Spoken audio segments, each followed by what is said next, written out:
Something's wrong with the rear of the car. I think we're scraping. Oh god.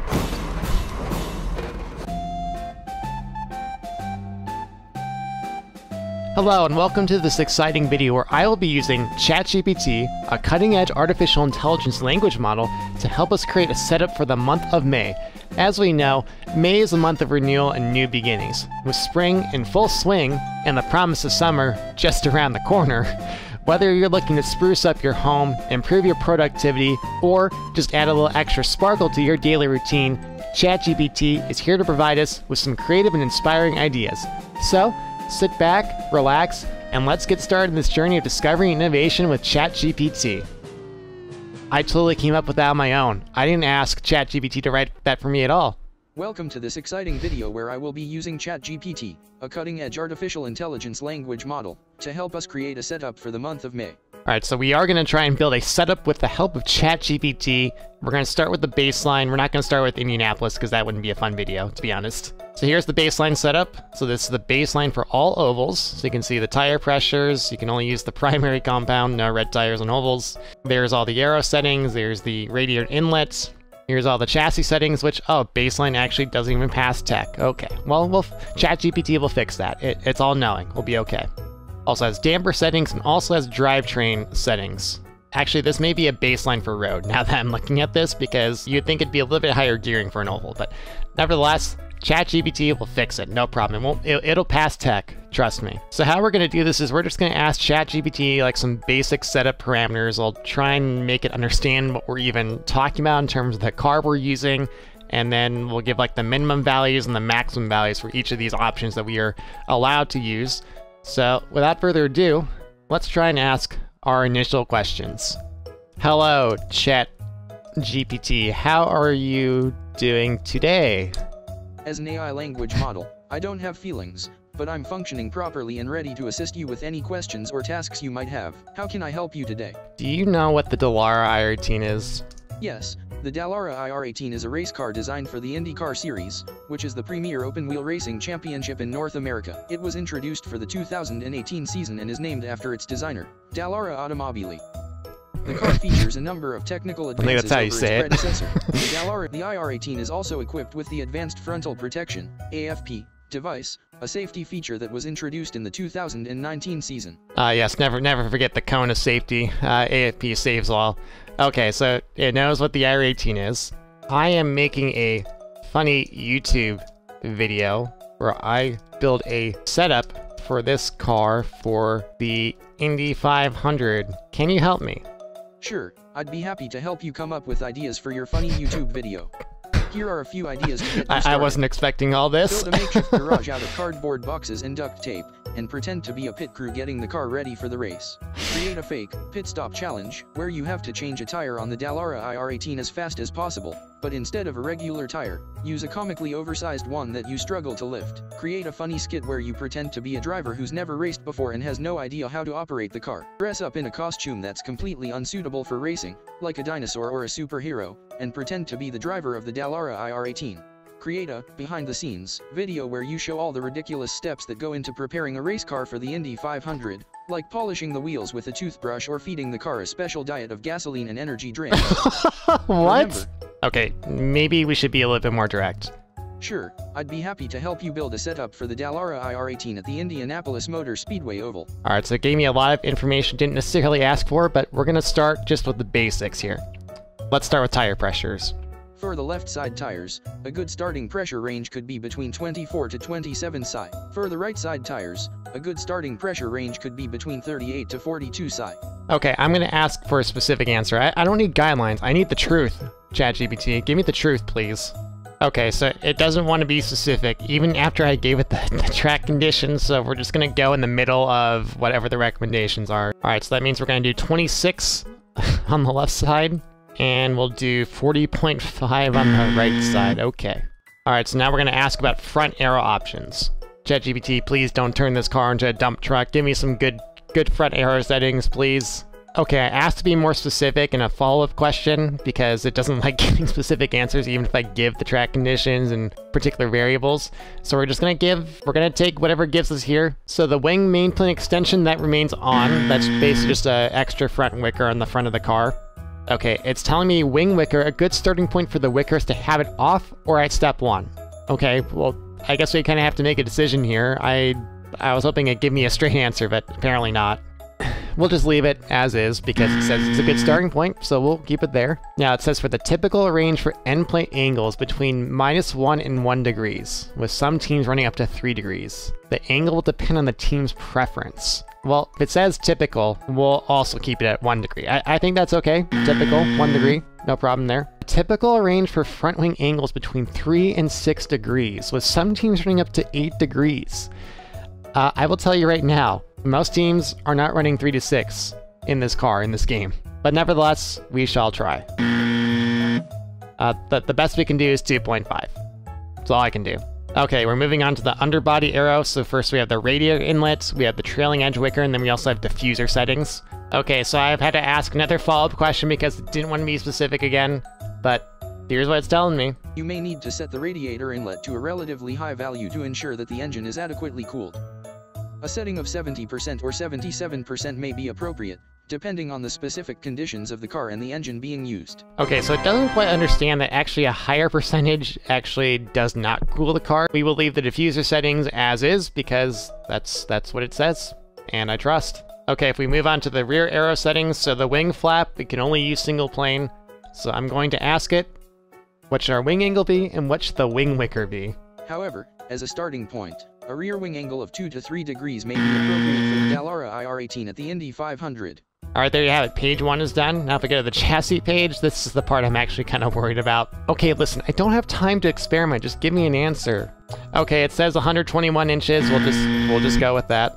So we're not going to ask about brake pressure. We're not going to ask about brake pressure bias. It doesn't matter so much for an oval, at least unless you're pitting. We're also not going to ask about steering pinion or steering offset. That's driver preference. Doesn't have a big impact on like the speed of the car. Okay, here's the one that could get us in a lot of trouble though.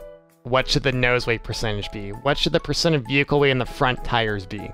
Minimum value is 43.1. The maximum value is 93.1. All right. Okay, so it's telling me 51% to 52%, which like seems to make the most logical sense. You put it roughly at 50%. All right, next is basically each of the 4 corners of the car. So we have the push rod length, which controls ride height. We have spring rate, we have camber, we have caster, then we have toe values. All things in this car that if they're done wrong, can fundamentally ruin your car. So we're gonna see what exactly this is gonna give us here.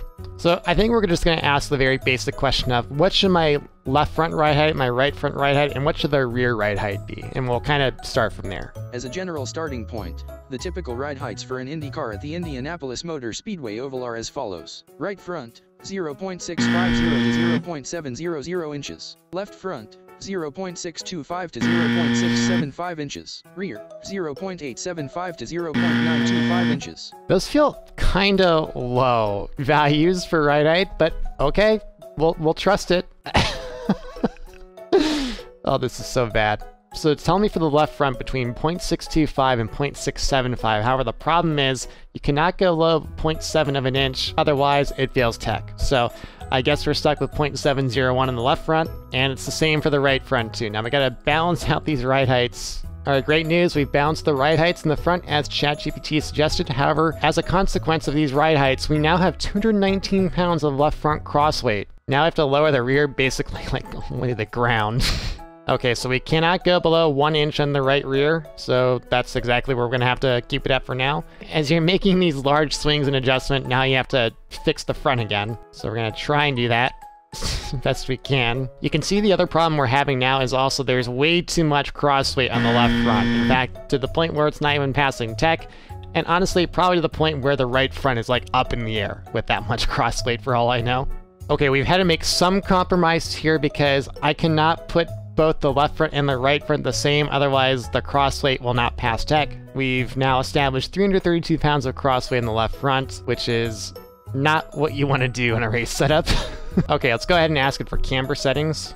Front camber, minus 3.0 to minus 3.5 degrees. Rear camber, minus 1.5 to minus 2.0 degrees. Okay, I've asked some follow-up questions. You would not want, nor can you have negative camber on the left of the car, left side of the car, because you're at an oval. You're gonna want to go into the left. You don't want it pointing inwards towards the car. You want it pointing outwards. That's how it works. Typically, for an Indy 500 oval race, the left front tire camber setting is around plus 3.5 to plus 4.5 degrees, and the left rear tire camber setting is around plus 1.5 to plus 2.5 degrees.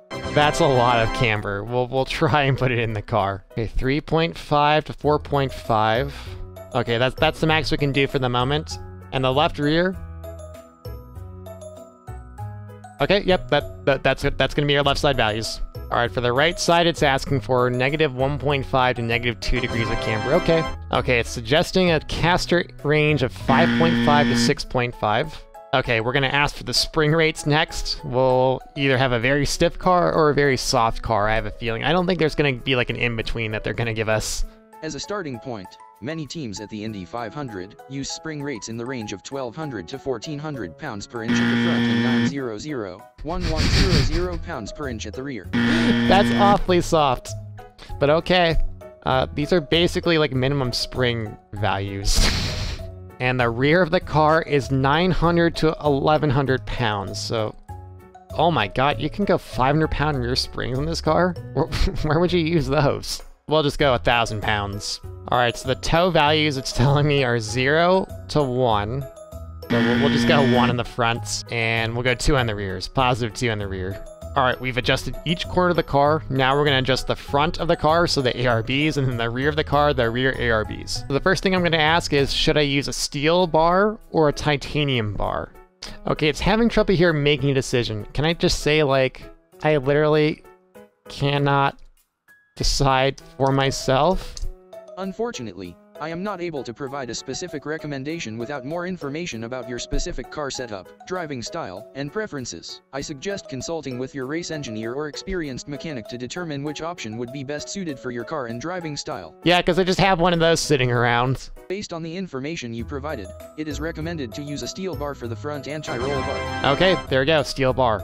Okay, bar position of 4 or 5. Oh, okay, we'll go with 4. Okay, I asked the initial question and it gave me the response of 4 to 5 in the rear bar. Now, if I was a little bit more specific, it tells me 1 or 2. So we're just gonna keep it at 2, because why not? All right, here's what we have for the settings of the car. So you can see these are as close as I can get it. Sometimes I have to fudge the numbers a little bit so it passes tech, or not like break other parts of the car. So, you know, this car is very finicky. There's, you know, you change one thing, a lot of the rest of the car is going to change too. Now for the part of the car I barely understand, and those are dampers. Low speed compression, 1 to 6 clicks. High speed compression, 3 to 8 clicks. Low speed rebound, 3 to 10 clicks. High speed rebound, 6 to 15 clicks. Okay, I don't know what those numbers mean, but we're just gonna put them in. Okay, very last page is the drivetrain. So we could either have a car easily gear out, or we could have a car that's impossible to reach top speed, because if you look at the gearing, you can gear the car to 257, which you're not going to ever hit in clean air with this car, even with quality boost. 65 to 75 That's miles awfully per hour. short. 85 to 95 miles per hour. Okay, we'll try and put them in. Okay, so we cannot top out over 200 miles an hour on the shortest final drive setting to get like the initial gearing that ChatGPT wanted us, so we're gonna have to adjust the final drive. So this is one where we kind of have to flub the numbers, because I don't think ChatGPT understands how fast we can actually go in a Dallara IR18 at the speedway, unless I can try and be more specific. Oh, okay, that's awfully specific. All right, these are the gears that we have. I tried to make them as close as I could to the newer values I asked for, and yep, there you go. Okay, so I've added a little bit of a qualifier here. I've asked, please pick the option that would make for a funnier experience or a funnier video. If you're going for humor and entertainment, why not use race boost pressure and see what happens? No, that's not... No, I disagree. We're using Q-Boost. Alright, so we're taking our first lap in this thing. I have no idea how this car is going to react. I can just physically tell, though, it is much lower to the ground than it usually would be. Oh, we went really quick through the gears right there. The front feels like it's like all the way up in the air. We're really struggling to get up to speed. Oh, Jesus Christ.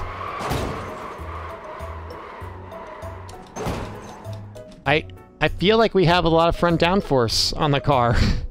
Alright, if you look at the car here, you can quite clearly see the rear of the car is basically sunken into the ground, and the front of the car is up higher than the rear. Despite the fact that ride height-wise, the rear ride height actually is higher than the front. And if you look at the rear diffuser, I can only imagine this thing is basically scraping on the ground. So we enter full speed in the corner, and it instantly goes around. And sends that nose cone flying from the inside wall back to the outside wall and still ping-ponging back and forth. Oh my god. Yeah, look at that nose cone go.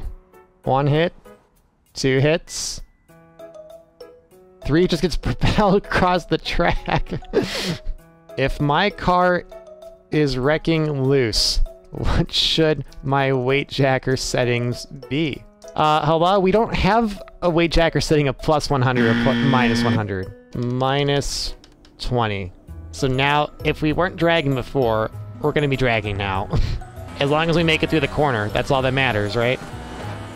Oh, you can, yep, it's dragging, alright. You can hear it. Something's wrong with the rear of the car. I think we're scraping. Oh god. Okay, and we lift. Oh, it is still very unsettled. Can I be a bit more aggressive in 4? Nope. Oh. Nope. Nope. Still gotta lift. So I don't know if any of you know anything about planes, but planes always have like a V never, like a never exceed speed. I think the never exceed speed for this setup is like 194 in the corners or something like that. Alright, we've made an outlap. Can we get a flyer in? And how slow is it gonna be?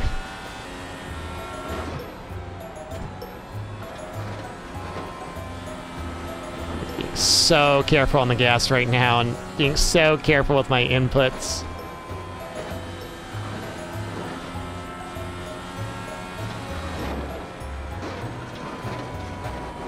That's about the fastest I've gone through a corner.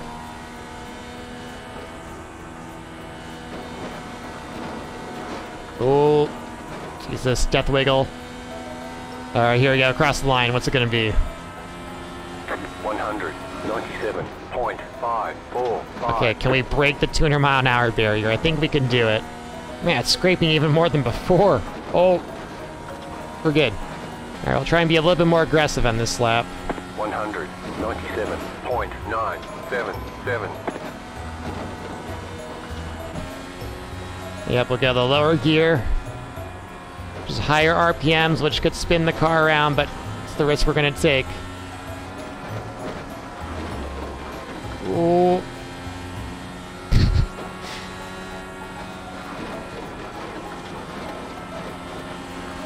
That was a good corner, okay. What do we got here? I feel we can get it. We can break the 200-mile-an-hour barrier. Oh, no. Not like that, though. Not like that. We're good.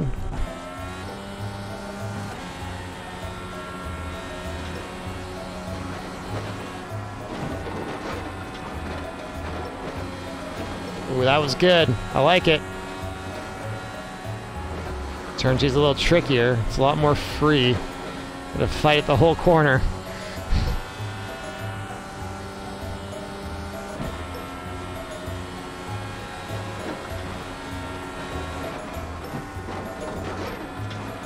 Come on, car.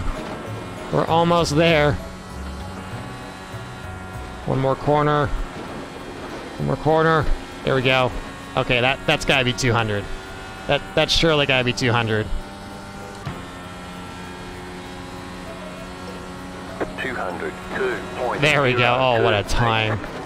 That would have been pole in like the late 70s, maybe. So what have we learned today? ChatGPT cannot build you a race-winning Indy 500 setup, and also the future is scary that I can make videos like this. Alright, it's time I destroy my own creation. This thing's too dangerous. It can never see the light of day again. You know what we're gonna do? We're just gonna send it full throttle turn 1, and whatever happens, happens. We're gonna go for it. Of course. Oh! That's a big one.